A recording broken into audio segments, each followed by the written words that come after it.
Hello बच्चों, welcome to the channel of Gurukul 360। NTA ने 2026 examination NEET examination के लिए अपने सिलेबस को ऑफिशियल कर दिया है। ये सिलेबस 2024 नीट के एग्जामिनेशन की तरह एकदम सेम है, कोई भी चीज चेंज नहीं किया गया है।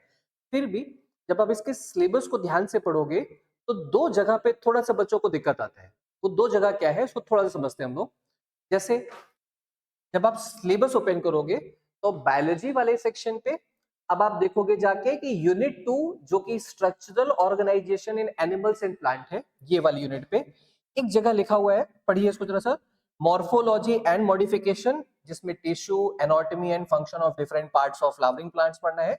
Root, stem, leaf, inflorescence, cymose, racemose, ये नाम दिया हुआ है। आगे अगर आप ध्यान से देखो तो यहाँ लिखा है to be dealt along with relevant practical of the practical syllabus, ये दिया हुआ है किस यूनिट पे? यूनिट 2 में। मतलब वो मॉर्फोलॉजी इन फ्लावरिंग प्लांट्स वाले टॉपिक में कि आपको कुछ प्रैक्टिकल के बारे में बोला है। एक जगह तो ये है।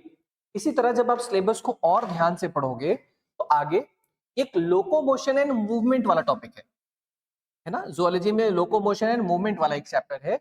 इस लोकोमोशन एंड मूवमेंट में भी ये सेम लाइन लिखी हुई है। कौन सी लाइन लिखी है? To be dealt with relevant practical of practical syllabus, ये लाइन फिर से यहाँ पे मेंशन।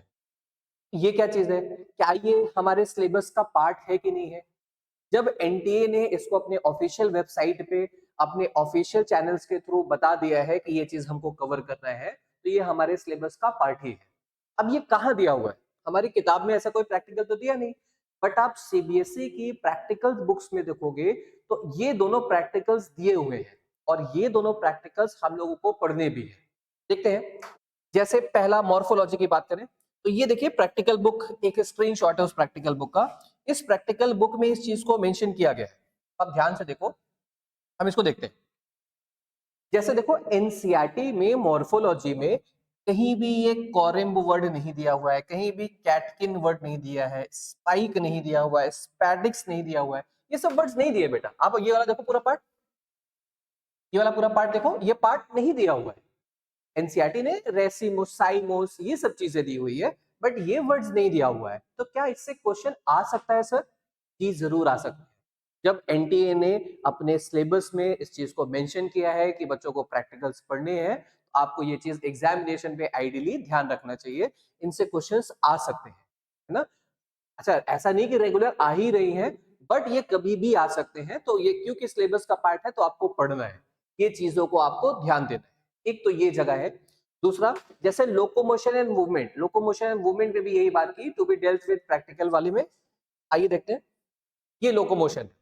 अच्छा, लोकोमोशन मूवमेंट में लगभग सारी चीजें ऐसी दी हुई है, लेकिन आप किताब में एनसीईआरटी टेक्स्ट बुक अपनी पढ़ोगे तो कहीं भी ये सेंट्रम नाम करके चीज नहीं दिया हुआ है। ठीक इसी तरीके से ये ट्रांसवर्स प्रोसेस, ये सब नाम नहीं दिए हुए एनसीईआरटी के।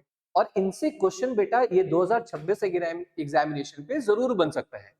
तो हम लोगों को ये जो चीजें हैं इसको यहाँ से पढ़ के जाना होगा।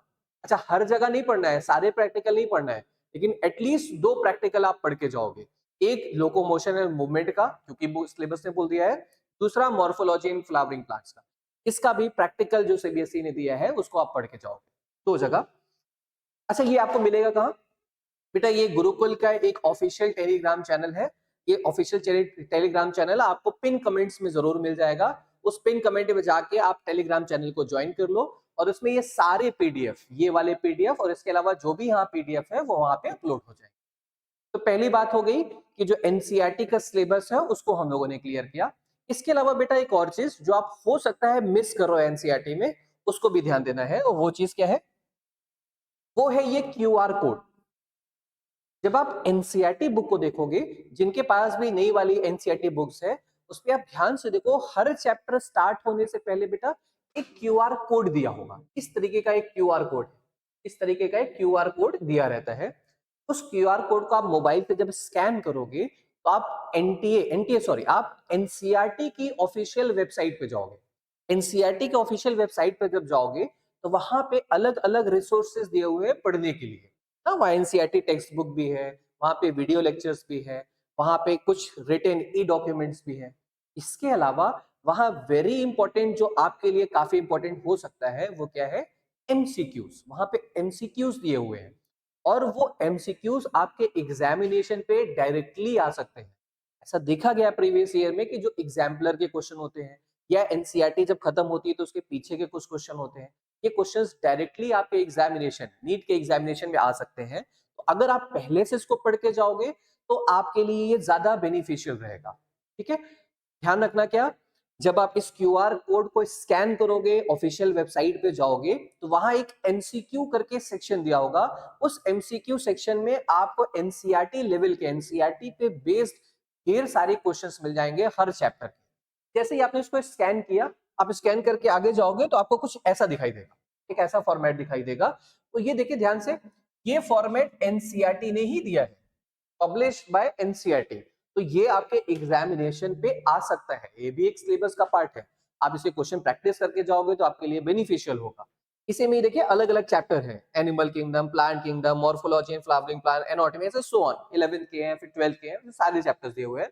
अब इन चैप्टर्स को जब आप ओपन करोगे तो उसमें एमसीक्यू प्रैक्टिस करके चीज दी हुई है, और उस एमसीक्यू प्रैक्टिस में इस तरीके के ढेर सारे क्वेश्चन, जैसे ये क्वेश्चन है, which of the following is an age related disorder, है ना, ये एमसीक्यू है। the stem modification that develops from axillary bud cylinder and spiralicoid, एक ऐसा क्वेश्चन है।